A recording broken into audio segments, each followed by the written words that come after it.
Welcome to the Discipline Health Podcast, where we discuss topics relating to nutrition, fitness, and health. The content of this podcast is for educational purposes only and is not intended to be a replacement for supervised health care. Please consult your doctor before making any changes to your diet, medication, or beginning any exercise program.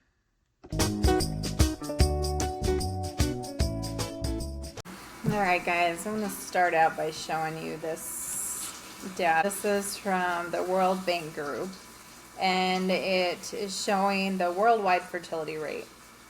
So the total births per woman. Now, if you look at it, starting out in around 1960, the fertility rate was 4.7. There's a little spike in 1963, 5.3, but then you can see we've been on a pretty constant decline since then. So now, and this data is from 2023, we had a 2.2 global fertility rate.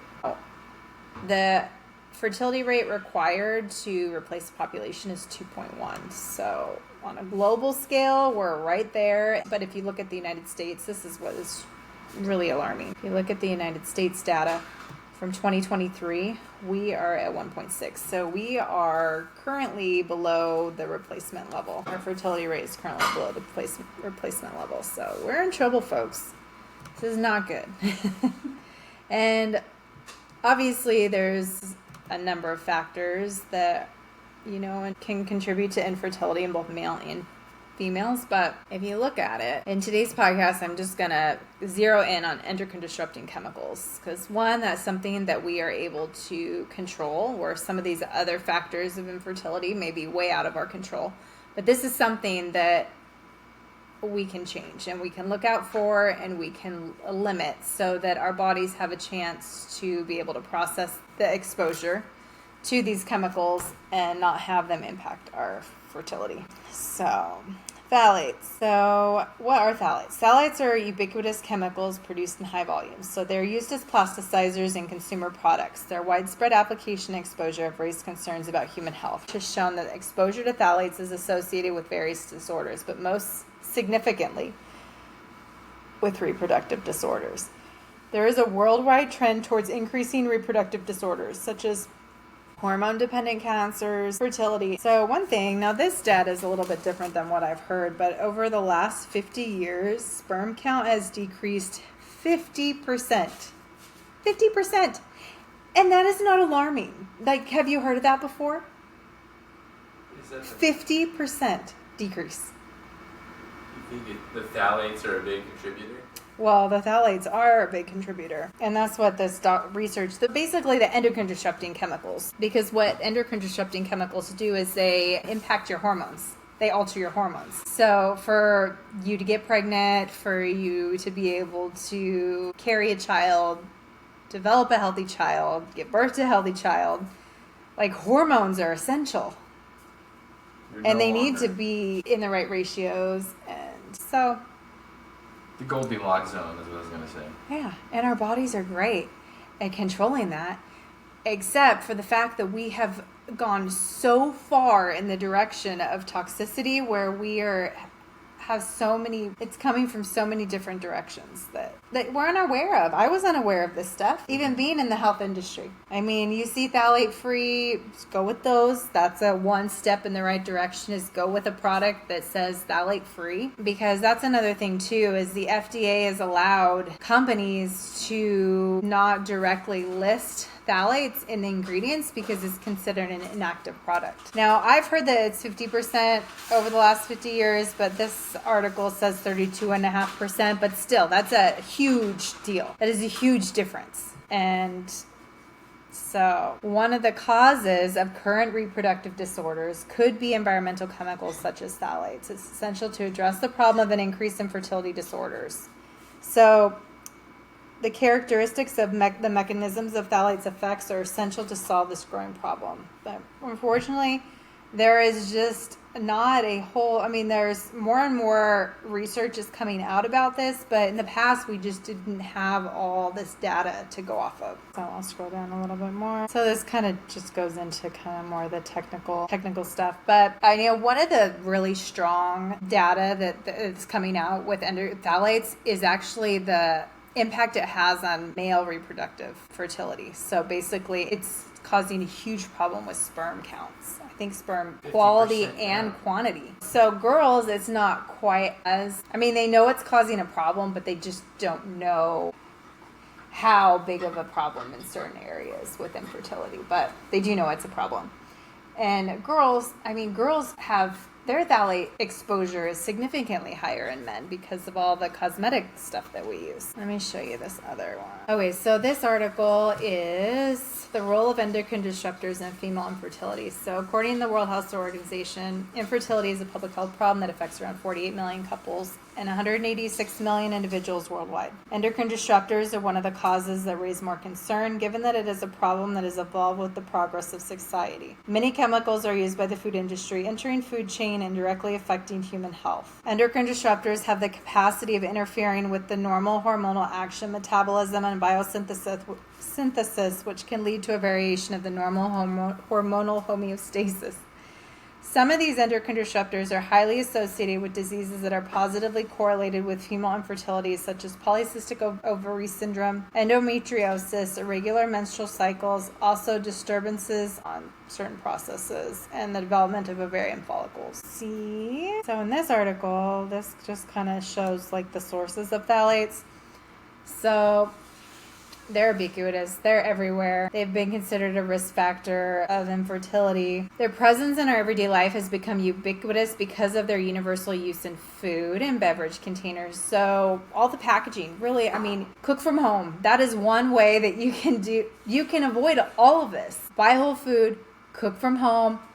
Don't go, limit going out to places because anything that's put, the food and beverage containers, especially if you're getting something hot, all those phthalates are getting released from the plastic and getting absorbed into your food. And same with beverages. If you had hot beverages in a plastic cup or things like that, it's going right into your bloodstream. And personal care products are a major thing too. I mean, you see so many of these beautiful girls that, are showing their makeup, their 20-step makeup and skincare routine. But I just look at it and I'm, oh my gosh, the amount of phthalates, the amount of endocrine disrupting chemicals that you're putting on your body. I mean, and we've never tested all this either. So that's what's so scary. And then you see oftentimes, I mean, so many of these girls at this age are struggling with infertility. And who knows if that is what is the contributor. I mean, there's very strong research pointing to that, especially if you're putting it on every single day.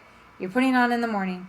You're washing and putting all this stuff on into your face at night. Your hormones they're just getting pulled. It's impacting your estrogen. It's not good. Cosmetics, and then recent studies suggest that women are more exposed to endocrine disrupting chemicals than men due to the higher chemical products use. So this review just showed the possible link between reproductive disorders and endocrine disrupting chemicals. So endocrine disrupting chemicals could be phthalates, it could be bisphenol, which like BPA, dioxins, and pesticides. That's a huge thing too. So if you're wanting to start a family, if you're, struggling with getting pregnant, try going organic.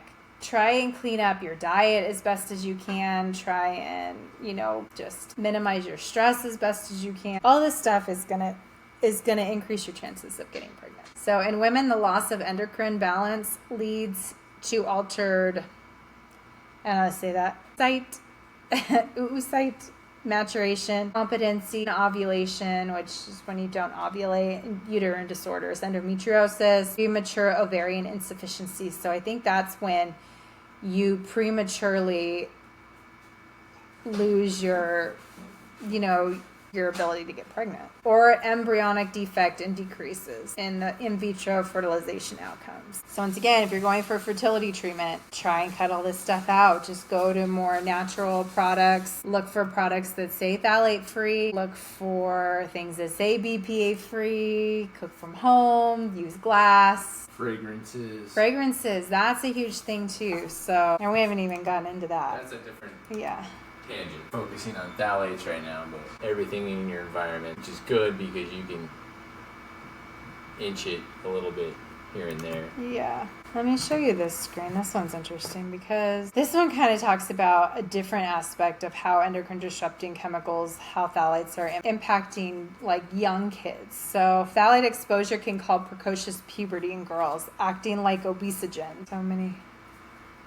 Now we could go into this. I don't want to totally bore you guys, but Well, it's not your fault. The good news is Yeah. we're all victims to this. However, now that you're aware of this information, you can do something about it. yeah. So what are another way that people are ingesting phthalates every day that you might not be knowing? I had no idea that they were in pharmaceuticals, but they are. So let's show you. Let me scroll down a little bit to where the pharmaceutical one. Okay, so these are all the pills. Here's some of the prescriptions over-the-counter medications that have been reported to contain phthalates. So I can't say a lot of these on here, but that's the list. They've also been found in some fish oil gels, soft gels, and garlic pills. So if you're thinking that you're being healthy and thinking that you're avoiding all this stuff, but then you're taking supplements, you have to be really careful with that too. So researchers have discovered that some slow-release magnesium supplements have phthalates, as they have a variety of probiotics. So just look in all your supplements too. FDA allows food manufacturers and the makers of prescription drugs, over-the-counter medications, as well as dietary supplements to avoid telling consumers what inactive ingredients are in their products, that needs to change.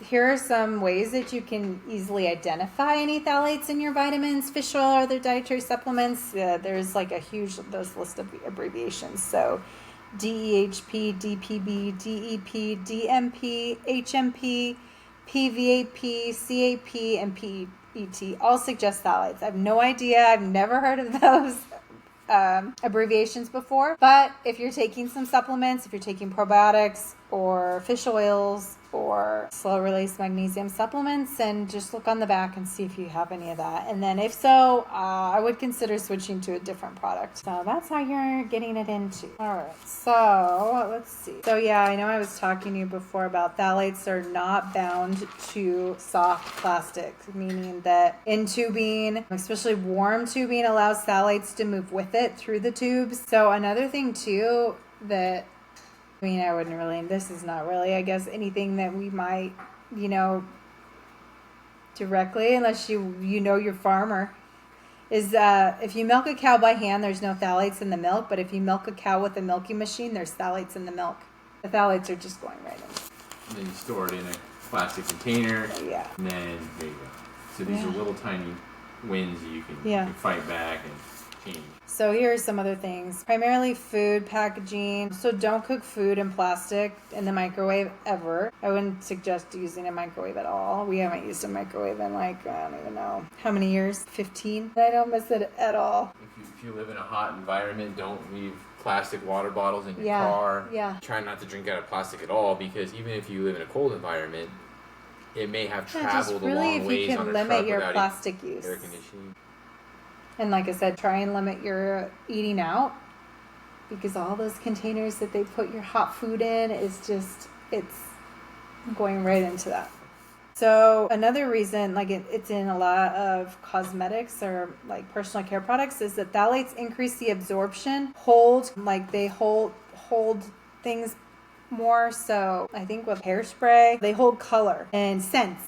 There's your little breakdown on phthalates. Endocrine disrupting chemicals, also known as EDCs. So we got to get them out of our diet, especially for our kids. It really impacts your children. So mamas, start cooking at home. Learn sourdough.